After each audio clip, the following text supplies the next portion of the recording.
La parole est à présent à Monsieur Michel Vaspart pour s'opposer à la motion et pour 10 minutes, chers collègues.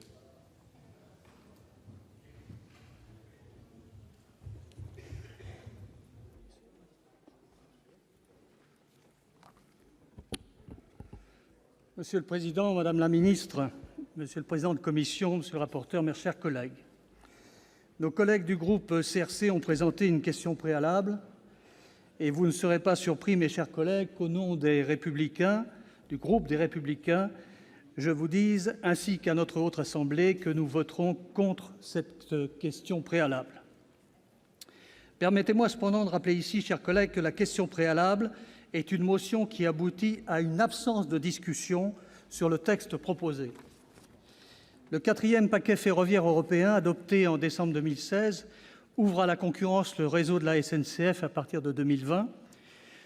Nous devrons prendre des mesures de transposition avant la fin de cette année pour une ouverture à la concurrence des services conventionnés, que ce soit les TER, les trains transiliens ou les intercités, à partir du 3 décembre 2019 et des services commerciaux dès le mois de décembre 2020. Cette nécessaire adaptation à la concurrence de la SNCF est un révélateur qui nous oblige à nous pencher sur la situation globale de notre système ferroviaire.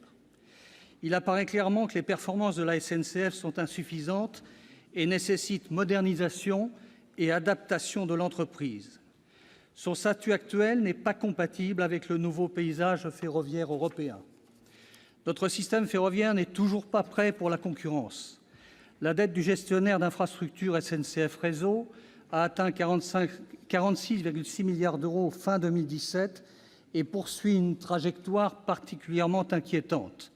Elle augmente chaque année de 2 ou 3 milliards d'euros sans que le service soit vraiment satisfaisant. Ce rythme n'est clairement pas supportable.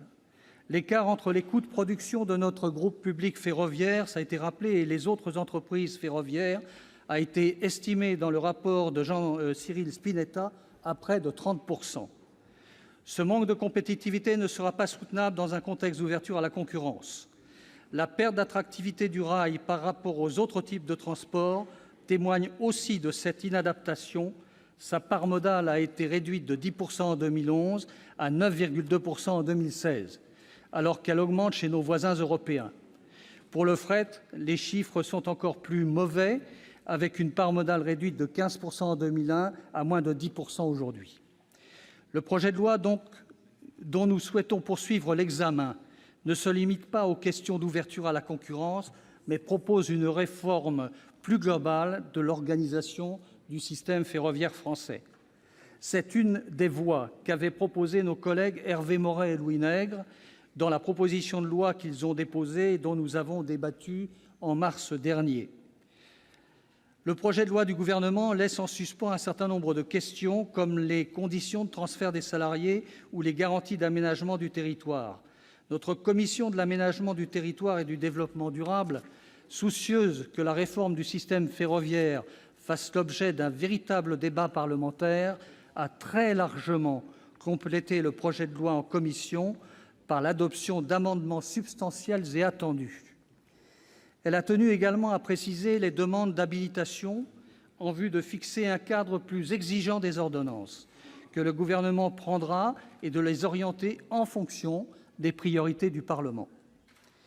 Nous avons ainsi permis de dessiner plus précisément les contours de la réforme. Le texte issu des travaux de notre commission complète très largement celui qui nous a été transmis par l'Assemblée nationale. Notre objectif a été de proposer une organisation plus efficiente à la SNCF. Je pense notamment à la transformation des établissements publics de la SNCF en sociétés anonymes à capitaux publics, ainsi que la filialisation des gares et connexions à SNCF Réseau. Dans le cadre des négociations en cours, nous avons ajouté dans le texte le caractère incessible du capital de ces trois entités, ce qui doit et devrait rassurer celles et ceux qui craignaient une privatisation du groupe ou de ses filiales. En matière financière, la reprise de 35 milliards d'euros de dette qui vient d'être annoncée par le Gouvernement sera in fine payée par le contribuable. C'est pourquoi il est non seulement normal, mais absolument indispensable qu'elle soit liée à un engagement fort de la part de l'entreprise et de ses personnels. Nous avons entendu les préoccupations des salariés de SNCF Mobilités quant aux conditions de leur transfert et à de nouveaux opérateurs. Le texte de notre commission propose un cadre sécurisé pour les salariés transférés. Nous avons souhaité que le nombre de salariés à transférer soit arrêté par les régions et non par l'opérateur sortant. Nous avons également souhaité, en cas de reprise par les autorités organisatrices de transport, que les coûts liés au matériel roulant soient équitablement répartis. Nous avons enfin souhaité préserver l'intégralité des dessertes TGV dans un souci d'aménagement du territoire. Madame la ministre, les villes moyennes ont besoin de dessertes directes. Il en va même de l'aménagement du territoire.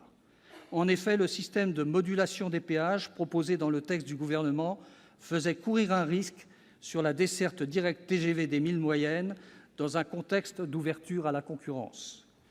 Nous ne l'avons pas retenu. Nous pensons que la responsabilité du maintien de ces dessertes directes ne saurait peser uniquement sur les régions.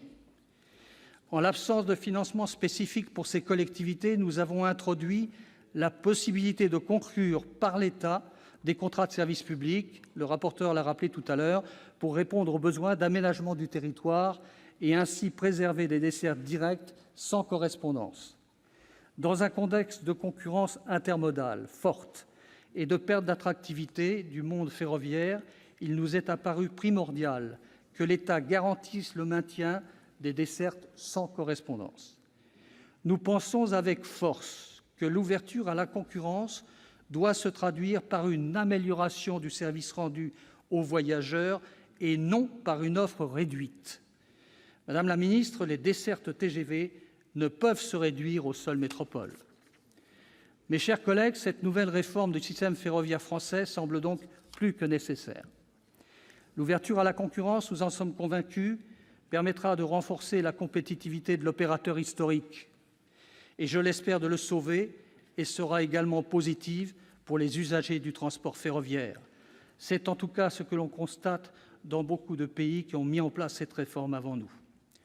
Pour toutes ces raisons, nous ne pouvons soutenir cette motion de procédure qui marque le refus de poursuivre l'examen d'un projet de loi qui, nous le pensons, est aussi très essentiel pour notre pays.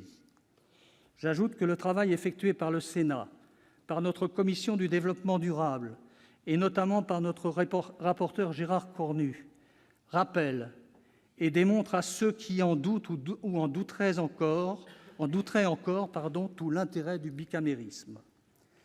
Sur ces sujets, le Sénat aura travaillé en anticipation avec la proposition de loi Maurey-Nègre et aura largement contribué à l'amélioration de la rédaction de la loi, malgré des délais fort contraints qui nous ont été imposés. Madame la ministre, le Sénat, en l'espèce, va permettre au Gouvernement de sortir de son impasse en ayant amélioré considérablement le texte, en tenant compte d'un certain nombre de demandes et de souhaits des partenaires sociaux, ainsi que des amendements déposés par votre gouvernement. Voilà, s'il en était besoin, la preuve de l'intérêt d'un équilibre des pouvoirs entre les deux chambres, mais aussi entre l'exécutif et le législatif. Et j'espère que pour d'autres textes, d'autres propositions émanant de notre Haute Assemblée, le gouvernement, enfin, saura nous écouter. Vous l'aurez compris, Madame la ministre, Monsieur le Président, mes chers collègues, le groupe des Républicains votera contre cette question préalable pour que le débat démocratique ait bien lieu dans cette Haute Assemblée. Je vous remercie.